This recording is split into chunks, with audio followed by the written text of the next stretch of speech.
of consonants. B. B has one unvaried sound, such as it obtains in other languages.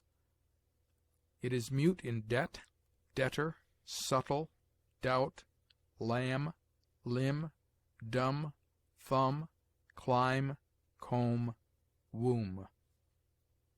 It is used before L and R, as black, brown. C has before E and I the sound of S, as sincerely, centric, century, circular, cistern, city, cicity. Before A, O, and U, it sounds like K, as calm, concavity, copper, incorporate, curiosity, concupiscence. C might be omitted in the language without loss, since one of its sounds might be supplied by S, and the other by K, but that it preserves to the eye the etymology of words, as face from facies, captive from captivus. CH has a sound which is analyzed into TSH, as church, chin, crutch. It is the same sound which the Italians give to the C simple before I and E, as città, cero.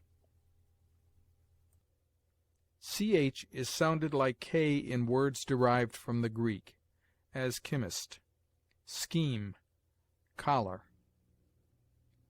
ARCH is commonly sounded arc before a vowel, as archangel, and with the English sound of CH before a consonant, as archbishop. CH, in some French words not yet assimilated, sounds like SH, as machine, chaise. C, according to English orthography, never ends a word. Therefore we write stick, block, which were originally STICKE, BLOCKE. In such words, C is now mute. It is used before L and R, as clock, cross. D. D is uniform in its sound, as death, diligent. It is used before R, as draw, dross, and W, as dwell. F.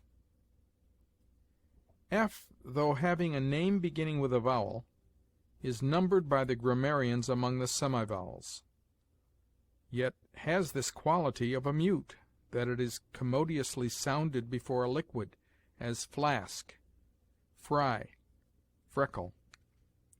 It has an unvariable sound, except that of is sometimes spoken nearly as ov. G. G has two sounds, one hard, as in gay, go, gun, the other soft, as in gem, giant. At the end of a word it is always hard, as ring, snug, song, frog. Before E and I the sound is uncertain. G before E is soft, as gem, generation, except in gear, geld, geese, get, gewgaw, and derivatives from words ending in G, as singing, stronger, and generally before er at the ends of words, as finger. G is mute before N, as Nash, sign, foreign. G before I is hard, as give, except in giant, gigantic, gibbet, jibe, giblets, giles, gill, gilliflower, gin, ginger, jingle, to which may be added Egypt and gypsy.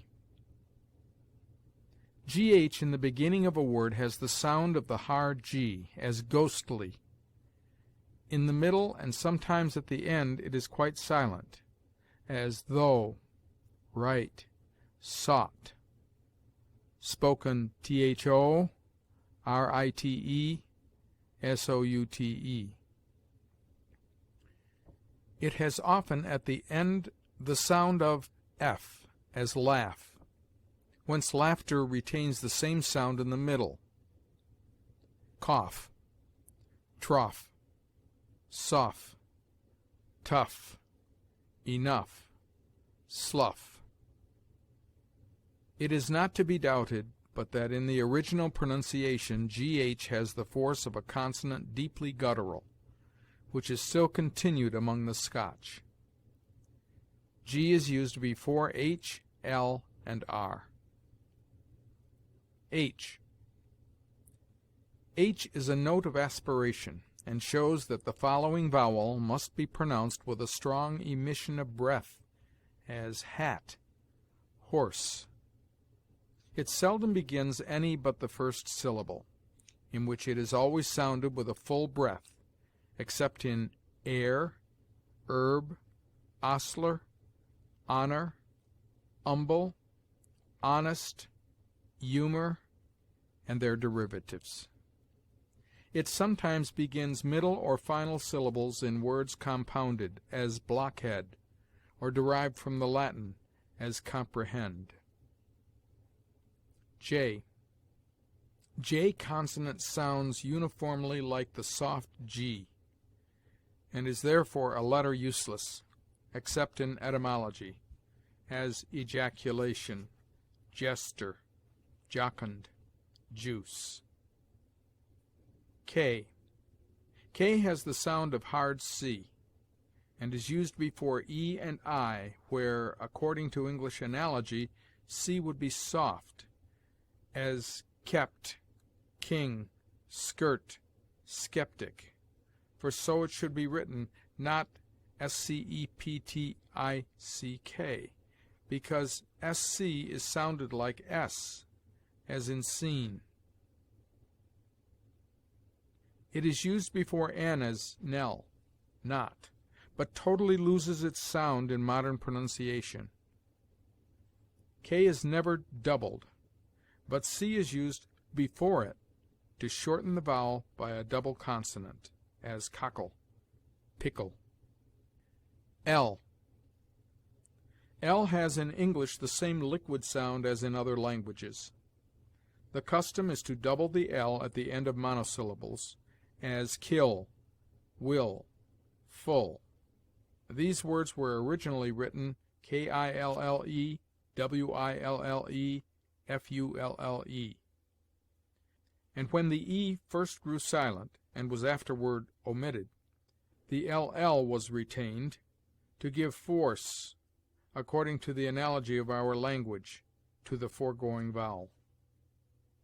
L is sometimes mute, as in calf, half, halves, calves, could, would, should, psalm, talk, salmon, falcon. The Saxons, who delighted in guttural sounds, sometimes aspirated the L at the beginning of words, as HLAF, a loaf, or bread, HLAFORD, a lord, but this pronunciation is now disused. LE at the end of words is pronounced like a weak EL, in which the E is almost mute, as table, shuttle. M. M has always the same sound, as murmur, monumental. N. N has always the same sound, as noble, manners. N is sometimes mute after M, as damn, condemn, hymn. P. P has always the same sound, which the Welsh and Germans